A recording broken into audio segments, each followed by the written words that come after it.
तो स्वागत है आप सभी का अपने इस यूट्यूब चैनल पर। तो आज हम बात करने वाले हैं B pharma second semester theory examination 2024 and 25 का रहने वाला है, जिसमें हम human anatomy and physiology second, जो कि हमारी सब्जेक्ट है बी फार्मा सेकेंड सेमेस्टर में।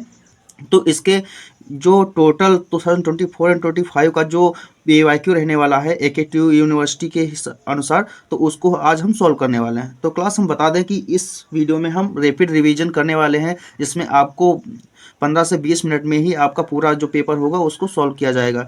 तो सबसे पहले हम बात करेंगे कि सेक्शन ए की। सेक्शन ए में हमारे 10 क्वेश्चन होते हैं और वो प्रत्येक क्वेश्चन जो होता है 2 मार्क्स का होता है। तो 2 मार्क्स के हिसाब से ही हमने इसको सॉल्व किया है। तो सबसे पहले जो फर्स्ट क्वेश्चन है वो है, what is the primary function of electrophysiology in the human body. तो हम इलेक्ट्रोफिजियोलॉजी कराते हैं, ये जो टेक्निक्स होती हैं मॉडर्न टेक्निक्स, तो उनका यूज किस में किया जाता है। तो हमने अच्छे से लिखा कि इसके स्टडी करने के लिए, डायग्नोज करने के लिए, ट्रीट करने के लिए, इलेक्ट्रिकल एक्टिविटी ऑफ सेल के बारे में जानने के लिए, टिश्यू के बारे में जानने के लिए, और regulatory rhythmic contraction in the heart. जो हम ECG कराते हैं उसमें जो हम इलेक्ट्रोफिजियोलॉजी का यूज करते हैं, तो उसमें क्या करते हैं, हार्ट की रिदम को बारे में जानने के लिए, सिग्नल के बारे में जानने के लिए हम यूज करते हैं इलेक्ट्रोफिजियोलॉजी को। तो ये ह्यूमन बॉडी में इलेक्ट्रोफिजियोलॉजी का ये काम होता है, यूज लिया जाता है। तो ये क्वेश्चन का आंसर होता है।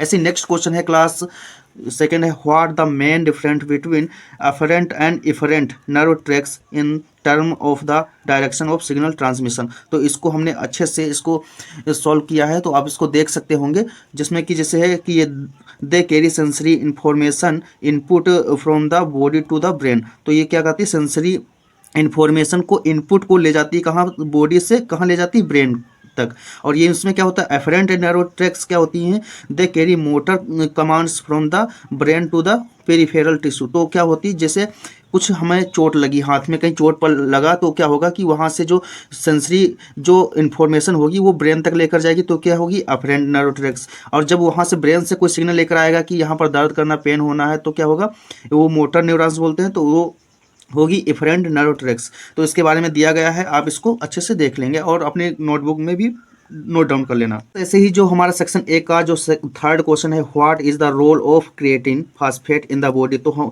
क्या रोल होता है क्रिएटिन फास्फेट का हमारी बॉडी में, तो उसके बारे में लिखना है। तो ये क्या होती है, rapid anaerobic energy buffer in muscles. तो रैपिड एनारोबिक एनर्जी प्रोवाइड करती है हमारे मसल्स में, and the brain instantly replacing triphosphate ATP during intense short duration of activity. तो इसमें हम जो होता है क्रिएटिन फॉस्फेट का यूज किया जाता है हमारी बॉडी में, ये रोल होता है। नेक्स्ट ऐसे ही जो क्वेश्चन है हमारा है, what is the purpose of artificial respiration. तो आर्टिफिशियल रिस्पायरेशन का जो मेन पर्पस होता है क्या होता है, तो इसमें बताया गया है, हम मेन देखते हैं answer. It's primary purpose is to maintain oxygen supply to vital organs specifically the brain and remove carbon dioxide to prevent brain damage and cardiac arrest. तो इसमें यूज किया जाता है जिससे कार्बन डाइऑक्साइड को प्रिवेंट करता है ब्रेन में, और जिससे क्या होता है, डैमेज नहीं हो पाता और कार्डियक अरेस्ट नहीं हो पाता हमारी लंग्स में। इसी ही हमारा जो फिफ्थ क्वेश्चन है सेक्शन ए का, how does the renin angiotensin system, जिसे हम रास बोलते हैं, अफेक्ट किडनी फंक्शन। तो किडनी फंक्शन को कैसे, जो एंजियोटेंसिन सिस्टम होता है, रेनिन एंजियोटेंसिन सिस्टम कैसे अफेक्ट करता है। तो द रेनिन एंजियोटेंसिन सिस्टम, रास जिसे बोलते हैं, control kidney function by regulating blood pressure. Blood pressure को रेगुलेट करता है, रीनल ब्लड फ्लो को मेंटेन करता है, एंड इलेक्ट्रोलाइट बैलेंस करता है। तो इसी प्रकार से करता है। तो हमने इससे अच्छे नोट्स बना के दे दिए हैं। नेक्स्ट ऐसे क्वेश्चन है क्लास, नेक्स्ट क्वेश्चन जो है हमारा, what is the second messenger and what role does it play in hormone signalling. तो जो सेकेंड मैसेंजर क्या होता है, उसका क्या रोल होता है हार्मोन सिग्नलिंग में, उसके बारे में बताना है। तो second messenger are a small non protein intracellular molecules, example CAMP, या फिर कैल्शियम चैनल, या फिर IP3, that relay an amplify signal from intracellular ligands, जिसे हम बोलते हैं फर्स्ट मैसेंजर लाइक हार्मोन्स, और bond to cell surface receptor. तो ये क्या होता है, जो हमारे फर्स्ट मैसेंजर होते हैं ना, तो उनके साथ में बाइंड होकर के क्या करता है, सरफेस रिसेप्टर में जाकर के सिग्नलिंग का काम करता है। तो ये भी सेकेंड मैसेंजर का काम होता है, जिसमें CAMP कैल्शियम प्लस या फिर IP3 ये जो होते हैं, ये सेकेंड मैसेंजर के एग्जाम्पल होते हैं।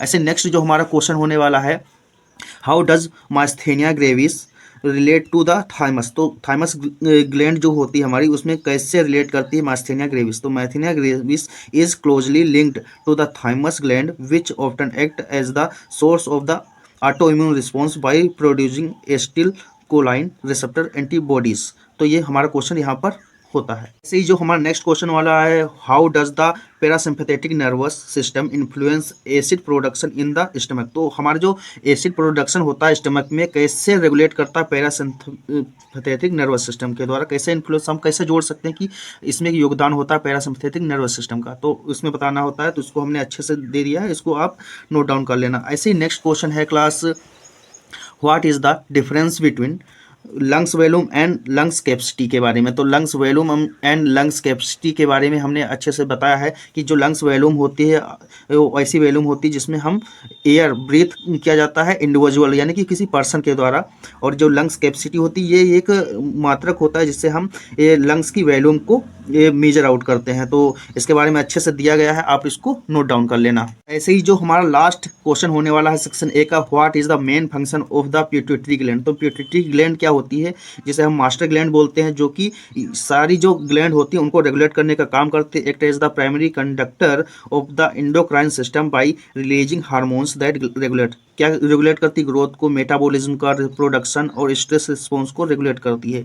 तो इसे हम बोलते हैं मास्टर ग्लैंड। अब बात करते हैं सेक्शन बी की। तो सेक्शन बी में हमारा जो फर्स्ट क्वेश्चन होने वाला है वो क्लास है, what is the significance of the stomach mucosal lining and it's protective mechanism. तो सबसे पहले हम बताएंगे कि स्टमक क्या होता है। स्टमक की डेफिनेशन लिखेंगे कि stomach is a hollow muscular bag like structure, it differs in size and shape in every individuals.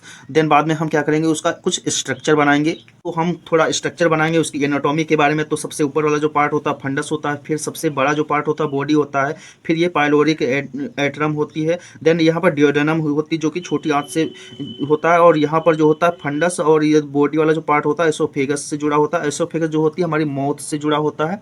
तो ये पूरा एनाटॉमी होती है। देन बाद में हम क्या करेंगे, mucosal lining and it's protective mechanism के बारे में बात करेंगे। इसमें क्या होता है इसकी डेफिनेशन लिखेंगे, the stomach mucosal lining is critical for preventing self digestion and damage from gastric acid. जहाँ पर हमारा जो एसिड बनता है ना उसके बारे में और म्यूकोजल लाइनिंग के बारे में हमें बताना होगा। फिर ये कैसे प्रोटेक्टिव लेयर बनाती हैं स्टमक में उसके बारे में है। तो प्रोटेक्टिव लेयर्स की बात करेंगे तो इसमें 4 लेयर होती हैं हमारे स्टमक में। उस सबसे पहली वाली जो होती है सेरेोसा या फिर विसरल पेरिटोनियम लेयर जिसे बोलते हैं, और उसके बारे में हमने यहाँ पर नोट डाउन किया है। सेकेंड लेयर होती है स्टमक लाइनिंग की, तो मसल लेयर होती है, और ये जो होती है वीनथेन सिरोसा जिसे हम बोलते हैं। देन बाद में ऐसी जो थर्ड वाली जो होती है वो होती है सब म्यूकोसा या फिर म्यूकोजल लेयर बोलते हैं। और ये जो 3 लेयर होती हैं सब म्यूकोसा ये थर्ड होती है, और फोर्थ जो होती है म्यूकोसा लेयर। तो ये चारों लेयर हो गई। देन बाद में हम करेंगे प्रोटेक्शन मैकेनिज्म कैसे क्या करते हैं। तो प्रोटेक्शन मैकेनिज्म के बारे में भी अच्छे से हमने यहाँ पर नोट डाउन किया कि म्यूकस बाइकार्बोनेट बैरियर जो होते हैं वो क्या करते हैं, एसिड को प्रोडक्शन करने में और उसको मेंटेन करने में भी बहुत हेल्प करते हैं। फिर सेलुलर इंटीग्रिटी होती है, ये दूसरा प्रोटेक्शन मैकेनिज्म होती है। और थर्ड जो ऐसी जो थर्ड होता है रैपिड रिन्यूअल। तो the lining has a highly turnover rate with surface cell replaced every 3 to 6 days if minor damage occurs. तो क्या होती है, स्टमक में खुद से ही अपने रैपिड रिन्यूअल करने की क्षमता होती है, जो कि 3 से 6 डेज के अंदर ही वो ठीक हो जाता है, सही हो जाता है, अगर उसका माइनर डैमेज हुआ होगा तब। देन बाद में हम करेंगे significance of the mucosal lining के बारे में जानेंगे। तो क्या करता है सिग्निफिकेंस, तो डाइजेशन एंड सिक्रेशन में हेल्प करता है, फिर लुब्रिकेशन बनाने में हेल्प करता है, फिर इम्यून डिफेंस करने में भी हेल्प करता है। देन क्या होता है एब्जॉर्प्शन, जो फूड हम लेते हैं उसको एब्जॉर्ब करने में भी हेल्प करता है। ये जो होती है म्यूकोजल लाइनिंग होती है वो। तो हम बात कर रहे थे B pharma second semester human anatomy and physiology जो है सेकंड, उसका 2024 एंड 25 का पीवाईक्यू पेपर सोल्व कर रहे थे, जिसका सेक्शन बी का सेकंड क्वेश्चन है, explain how the different lobes of the cerebral cortex contribute to various cognitive and sensory process. सबसे पहले डिफिनेशन की बात कर लेते हैं कि सेरिब्रल कॉर्टेक्स होता क्या है। तो cerebral cortex is the outer layer of neural tissue that cover the cerebrum. तो जो सेरिब्रम के ऊपर वाली आउटर लेयर होती है उससे हम बोलते हैं सेरिब्रल कॉर्टेक्स।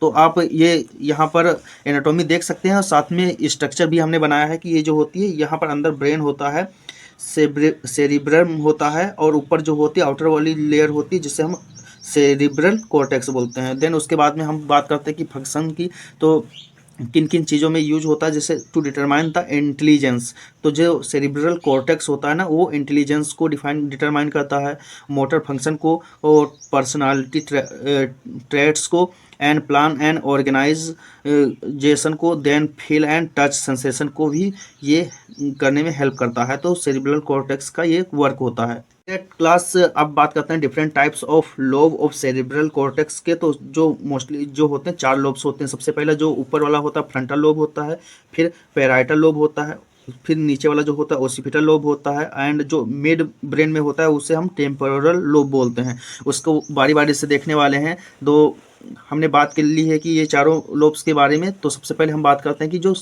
फ्रंटल लोब होता है वो क्या होता है। तो located at the front of the brain. तो सबसे जो आपका फेस होता है, फेस वाले के ऊपर जो होता है वो होती है फ्रंटल लोब।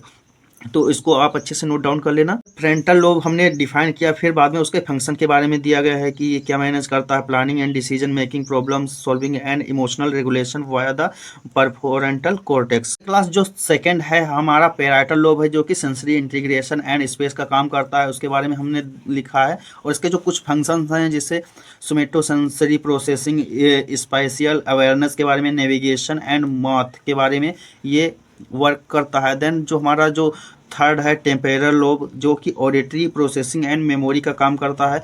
ये जो लोकेटेड होता है near the temple of the side of the brain के बीच में। और जो इसका फंक्शन होता है उसके बारे में भी हमने अच्छे से लिख दिया कि hearing, language comprehension, memory and emotion and visual recognisation के बारे में ये वर्क करता है टेम्पोरल लोब। फोर्थ नंबर है ओसिपिटल लोब, जो कि विजुअल प्रोसेसिंग का काम करता है और इसके फंक्शन होते हैं प्राइमरी विजन, विजुअल इंटरप्रिटेशन का काम होता है। देन अब बात करते हैं क्लास जो हमारा थर्ड क्वेश्चन है सेक्शन बी का। तो उसके बारे में, तो उसमें क्वेश्चन पूछा गया है describe the structure organization of the lungs including the branching pattern of the airway and the functional unit where gas exchange occurs. तो फंक्शनल यूनिट क्या होती है हम बता देते हैं कि जो फंक्शनल यूनिट होती है हमारी लंग्स की उसे हम एल्वोलाई बोलते हैं। एल्वोलाई में ही गैस एक्सचेंज होता है, तो उसके बारे में भी हमें लिखना है। तो सबसे पहले बात करते हैं कि लंग्स के बारे में। तो लंग्स की डेफिनेशन लिखी गई है, फिर बाद में हमने एनाटॉमी लिखी है, और एनाटॉमी के बाद में हमें स्ट्रक्चर बनाना होता है। क्लास तो हम बता दें कि जो ह्यूमन एनाटॉमी होती है एंड फिजियोलॉजी, उसमें कोई भी क्वेश्चन को आप लिखने से पहले उसका थोड़ा डेफिनेशन लिखेंगे। देन बाद में अगर आप स्ट्रक्चर बना देते हैं तो आपको जो एग्जामिनर होता है वो अच्छे मार्क्स दे देता है। तो स्ट्रक्चर आपको अच्छे से बनाना है। ये हमने सही से नहीं बना पाया, बट आप सभी को अच्छे से बना करके एग्जाम में आना है। फिर बाद में बात करते हैं फंक्शंस की। तो जो हमारा लंग्स के फंक्शन होते हैं उनके बारे में हमने बताया है कि the alter the blood pH, altering the partial pressure of carbon dioxide, जिसमें कार्बन डाइऑक्साइड एंड ऑक्सीजन का एक्सचेंज ओवर होता है। जैसे कि पूछा गया था कि functional unit of respiratory system के बारे में लिखना है, तो हमने जो the functional unit of respiratory system also known as the alveoli where gas are exchanges. तो एल्वोलाई के बारे में आपको लिखना होता है। तो एल्वोलाई के बारे में हमने लिखा है, फिर बाद में उसके फंक्शंस के बारे में लिखा है। देन बाद में अब हम स्टार्ट करेंगे मैकेनिज्म ऑफ रेस्पिरेशन। तो मैकेनिज्म ऑफ रेस्पिरेशन की कुछ यहाँ पर पॉइंट लिखने होते हैं। बता दें कि जो मैकेनिज्म होती है गैस एक्सचेंज की वो 2 टाइप की होती है। वो इनहेलेशन जिसे हम इंस्पायरेशन बोलते हैं, एंड एक्सहेलेशन जिसे हम एक्सपायरेशन बोलते हैं। तो 2 टाइप की होती है, उसके बारे में भी हमने लिखा है अच्छे से। तो सबसे पहले जो है इनहेलेशन यानी कि इंस्पायरेशन, हमने जो भी ऑक्सीजन को इनहेलेट किया है उसके बारे में जो मैकेनिज्म होती है हम 3 स्टेप में कंप्लीट कर लिए हैं। देन बाद में है एक्सहेलेशन। तो इसमें क्या होती है, कैसे किया होती है, उसके बारे में भी हमने लिखा है। हमारा एक्सेलेशन यानी कि एक्सपायरेशन है, उसमें कुछ स्टेप्स हैं, उनको आप नोट डाउन कर लेना अपने कॉपी में। और अगर आप इसके नोट्स लेना चाहते हैं तो आपको फ्री में प्रोवाइड करा दिए जाएंगे। बस आपको क्या करना है कि हमारे इस चैनल को सब्सक्राइब कर लेना है और कमेंट करना है, और आपको नोट्स प्रोवाइड करा दिए जाएंगे। जो सेक्शन सी है उसका फर्स्ट क्वेश्चन होने वाला है what role does myelination play in the conduction speed of nerve fiber. तो सबसे पहले हम माइलिन शीथ के बारे में बात करेंगे। तो माइलिन शीथ की डिफिनेशन लिखेंगे कुछ। Myelin sheath is a thick sheath of lipoprotein that insulates the nerve fiber of myelinated neurons। Then बाद में क्या करेंगे, उसका स्ट्रक्चर भी बनाना पड़ेगा। तो हम एक न्यूरॉन सेल का स्ट्रक्चर बनाएंगे जिसमें क्या होगी, ये डेंड्राइट्स, न्यूक्लियस, एक्सॉन्स और माइलिन शीथ ये जो होती हैं इसके बारे में भी लिखना है, और एक्सॉन टर्मिनल्स ये सबसे लास्ट में। क्वेश्चन में पूछा गया तो हम बताते हैं कि प्रोसेस ऑफ मेलिनेशन कैसे होती है, आल्सो कॉल्ड मेलिनेजेनेसिस बोलते हैं इसको। This process start during the 4th month of pregnancy in the peripheral nerve। तो 4th month ऑफ प्रेगनेंसी में ही स्टार्ट हो जाती है। It is complete only 2 years after birth This lipoprotein sheath is formed by Schwann cells in the neurilemma region. तो आप अच्छे से देख लेना, क्योंकि हम रैपिड रिवीजन कर रहे हैं तो क्लास आप समझ सकते होंगे। देन बात करते हैं फंक्शन ऑफ माइलिन शीथ के बारे में। तो ये फंक्शन हमने दिखा है, क्वेश्चन है सेक्शन सी का। तो how does the arachnoid matter contribute the protection of central nervous system. तो जो हमारा एक्नॉइड मैटर होता है वो कैसे कंट्रीब्यूट करता है protection of the central nervous system. तो अरेक्नॉइड मैटर के बारे में हम कुछ लिखेंगे, अरेक्नॉइड मैटर की डिफिनेशन वगैरह लिखेंगे, फिर बाद में हम उसका स्ट्रक्चर बनाएंगे। तो अरेक्नॉइड मैटर क्या होती है, जो पिया मैटर होता है और ड्यूरा मैटर होता है उसके बीच वाला जो होता है पार्ट, उसे हम अरेक्नॉइड मैटर बोलते हैं। तो उसका स्ट्रक्चर बनाएंगे। बस अब बात करते हैं protective function of arachnoid matter के बारे में। तो सबसे पहले जो होता है सेरेब्रो स्पाइनल फ्लूइड, जिसे CSF बोलते हैं, वो प्रेजेंट होता है अरेक्नॉइड मैटर में, जो कि सेंट्रल नर्वस सिस्टम को प्रोटेक्ट करने में हेल्प करता है। देन बाद में शॉक एब्जॉर्प्शन, ये एक प्रोसेस होती है जिसके द्वारा भी सेंट्रल नर्वस सिस्टम जो होता है प्रोटेक्ट किया जाता है। The arachnoid matter create a space filled with cerebro spinal fluid that allow the brain and spinal cord to flow. Then बाद में जो थर्ड है सिलेक्टिव बैरियर्स फंक्शन, कुछ बैरियर होते हैं। It acts a barrier between the blood circulation in the dura matter and the cerebrospinal fluid helping to control what substance center in the central nervous system. Then बाद में fourth जो हम अपनी जो protection mechanism है, जिसमें क्या है कि वेस्कुलर प्रोटेक्शन। तो कैसे होता है, the subarachnoid space house within the arachnoid hole के several arteries protection them and facilitating the supply of oxygenated blood to the brain। Section C है, उसका थर्ड क्वेश्चन है वो how does the structure of the lungs including alveoli maximize gas exchange. तो वैसे ही जो हमने section B में देखा था क्वेश्चन, उसी पर आधारित है। तो सबसे पहले लंग्स की डिफिनेशन लिखेंगे, देन में क्या करेंगे उसका स्ट्रक्चर बनाएंगे, फिर बाद में एलोलाई के बारे में बात करेंगे। तो एलोलाई का डिफिनेशन वगैरह हो गया। फंक्शन ऑफ एलोलाई के बारे में बात करेंगे, फिर ट्रांसपोर्ट ऑफ रिस्पायरेटरी गैसेस। अब यहाँ से हमारा स्टार्ट हो जाएगा कि गैस जो होती हैं कैसे ट्रांसपोर्ट होती हैं, हमारे लंग्स में जाती हैं, ब्लड में कैसे जाती हैं। देन बाद में ब्लड से जो कार्बन डाइऑक्साइड और जो जहरीली गैसें होते हैं वो कैसे हमारे एलोलाई में आते हैं, एलोलाई से फिर हमारे माउथ से बाहर निकल जाती हैं। तो उसके बारे में है, तो इसको अच्छे से आप देख लेना है, क्योंकि अभी रैपिड रिवीजन चल रहा है। हम एक सेपरेट वीडियो में ही आपको एक क्वेश्चन को सेपरेट आउट करके बताने वाले हैं, लेकिन इस वीडियो में आपको रैपिड रिवीजन देखने को मिलेगा। ऐसे ही जो हमारा पूरा मैकेनिज्म है उसको हमने पुट डाउन किया है। ऐसे ही हमारा जो फोर्थ क्वेश्चन है उसके बारे में देख लेते हैं। तो फोर्थ क्वेश्चन क्या पूछा गया था, what is the primary role of ATP in circulation cellular process and how does its unique structure contribute to this function. तो सबसे पहले ATP के बारे में बताना है। ATP का फुल फॉर्म होता है एडेनोसिन ट्राइफॉस्फेट। उसके बारे में कुछ डिफिनेशन लिखनी होती हैं। ये एनर्जी होती है और जो कि हमारी बॉडी में फॉर्मुलेट होती है। बात करेंगे स्ट्रक्चर के बारे में, ATP के स्ट्रक्चर के बारे में। तो कुछ हम लिखेंगे, क्योंकि उसमें क्या होता है कि जो नाइट्रोजिनियस बेसेस होते हैं, एडेनिन होती है, शुगर एंड राइबोस शुगर होती है, और ये जो है उसका स्ट्रक्चर है। क्लास इसको नोट डाउन अच्छे से कर लेना। देन बाद में हम देखते हैं फंक्शंस ऑफ ATP। तो क्या होते हैं, तो एक्टिव ट्रांसपोर्ट में हेल्प करती है, फिर मैकेनिकल वर्क में भी ये सपोर्ट करती है ATP। थर्ड वर्क होता है ATP का, जैसे केमिकल वर्क, बायोसिंथेसिस में कोई भी अगर हम प्रोटीन्स या फिर न्यूक्लिक एसिड वगैरह बनाते हैं तो उसमें हमें एनर्जी की ज़रूरत होती है, जो कि ये ATP जो होती हैं वर्क करती हैं, हेल्प करती हैं बायोसिंथेसिस में। फिर सिग्नल ट्रांसडक्शन में हेल्प करती हैं। तो ये हमारा क्वेश्चन यहाँ पर कंप्लीट होता है। फिफ्थ क्वेश्चन है describe the gross anatomy of the urinary tract listing the major organ and their function. तो ये हमें यूरिनरी ट्रैक्ट सिस्टम के बारे में बताना है। तो यूरिनरी सिस्टम का ये डिफिनेशन वगैरह हो गया। यहाँ पर स्ट्रक्चर है, अच्छे से नहीं बना पाए, बट आप सभी को अच्छे से ये किडनी होती हैं, किडनी का स्ट्रक्चर अच्छे से बनाना है। फिर बाद में यूरिनरी ब्लैडर होता है और यूरेथ्रा लास्ट में होता है। यूरेटर 2 होते हैं, तो इसको आप सेपरेट आउट करके बना देना है। बात करते हैं अब एनाटॉमी ऑफ यूरिनरी ट्रैक्ट। जो क्लास एनाटॉमी होती है यूरिनरी ट्रैक्ट में, उसमें क्या होता है कि पेयर ऑफ किडनी होती है, 2 किडनी पाई जाती हैं, 2 यूरेटर्स पाए जाते हैं, एक यूरिनरी ब्लैडर पाया जाता है जिससे हम जहाँ पर स्टोर होता है यूरिन, और एक यूरेथ्रा होता है जिसमें carrying urine outside the body. तो ये क्या होती है, ये हेल्प करती है यूरिन को पास आउट कराने में, बाहर निकालने में बॉडी से। तो ये होता है यूरेथ्रा का वर्क। देन अब बात करेंगे बारी बारी से सबका। तो सबसे पहले किडनी के बारे में बात करेंगे। किडनी के बारे में हमने कुछ अच्छी सी लाइनें लिखी हैं। देन बाद में उसके फंक्शन के बारे में, कैसे किडनी रेगुलेट करती है इलेक्ट्रोलाइट बैलेंस को, मेंटेन करती है एसिड बेस बैलेंस को, कंट्रोल करती है ब्लड प्रेशर को। तो उसके बारे में लिखा है। फिर बाद में हम यूरेटर कितने होते हैं हमने बात की थी, 2 होते हैं। यूरेटर की डिफिनेशन हमने लिखी है। देन क्लास हम बात करेंगे कि फंक्शन ऑफ यूरेटर के। तो यूरेटर के फंक्शन होता है the transport urine from the renal pelvis of the urinary bladder. तो क्या करता है, ये किडनी से यूरिनरी ब्लैडर तक ये यूरिन को पास आउट कराने में हेल्प करता है। ये पाइप होती है ना, तो connect kidney to the urinary bladder, तो prevent back flow of urine, तो ये इसमें कम करता है। देन बाद में जो थर्ड है वो है यूरिनरी ब्लैडर। तो यहाँ पर यूरिन स्टोर होता है, उसके बारे में है, आप देख लेना। ऐसे ही सबसे लास्ट में ही यूरेथ्रा, तो यूरेथ्रा का डेफिनेशन वगैरह है, इसको देख लेना। और हमारा ये क्वेश्चन यहाँ पर कंप्लीट होता है। क्लास जो हमारा पेपर है 2024 एंड 25 का ह्यूमन एनाटॉमी का, तो ये उसका लास्ट क्वेश्चन है। सेक्शन सी का भी लास्ट क्वेश्चन है और पेपर का भी लास्ट क्वेश्चन है। How does the thyroid gland contribute to the body overall metabolism and energy regulation. तो हमें सबसे पहले थायराइड ग्लैंड के बारे में बताना है। एनर्जी रेगुलेशन, तो हमें सबसे पहले थायराइड ग्लैंड के बारे में बताना है। फिर बाद में बताना है कि मेटाबॉलिज्म एंड एनर्जी रेगुलेशन में कैसे हेल्प करती है। तो सबसे पहले आप डेफिनेशन देख लीजिए। ये एक इंडोक्राइन की लार्जेस्ट ग्लैंड होती है, जो कि एक हेल्दी एडल्ट में, ह्यूमन में 25 ग्राम्स की होती है।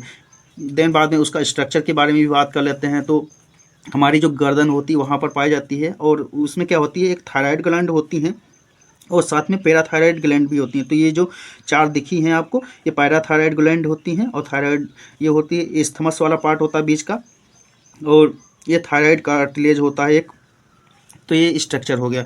बाद में थोड़ा बहुत हमने लिखा है थायराइड ग्लैंड के बारे में, तो उसको भी देख लीजिए। जो हम थायराइड ग्लैंड पढ़ रहे थे उसके आज हम अब बात करते हैं कि थायराइड हार्मोन के बारे में। उसमें 2 टाइप के हार्मोन पाए जाते हैं। सबसे पहला होता है थायरोक्सिन हार्मोन, जो कि थायरोक्सिन हार्मोन जो होती है ये आयोडीन कंटेनिंग एमाइन हार्मोन्स होते हैं। और जो दूसरा होता है वो होती है थायरोकैल्सिटोनिन, तो टीसीटी इसे बोलते हैं। उसके बारे में भी हमने लिख दिया है, इसको आप अच्छे से नोट डाउन कर लीजिएगा। सबसे लास्ट में बात करते हैं कि जो थायराइड ग्लैंड है उसके फंक्शंस के बारे में। तो थायराइड ग्लैंड के कुछ फंक्शंस हमने लिखे हैं। It control the body metabolic activity को ये मेंटेन करता है, कंट्रोल करता है, सिक्रेट करता है hormone which regulate with vital organ and maintain the internal homeostasis को भी मेंटेन करता है। It control the breathing and heart rate को भी मॉनिटर करता है, कंट्रोल करता है। मॉनिटर बॉडी वेट को भी, अगर और विंग्स और lobes produce thyroid hormone and control internal body temperature को भी ये मेंटेन करता है। तो क्लास यहाँ पर हमारा जो है 2024 एंड 25 का PYQ solution human anatomy and physiology का कंप्लीट होता है। और ऐसे इन्फॉर्मेटिव वीडियो के लिए हमारे चैनल को सब्सक्राइब कर लीजिए। और अगर आपको नोट्स चाहिए तो आप कमेंट कर दीजिएगा, हमारे चैनल को सब्सक्राइब कर लीजिएगा और आपको हम नोट्स प्रोवाइड करा देंगे। तो मिलते हैं नेक्स्ट वीडियो में। Thank you for watching this video.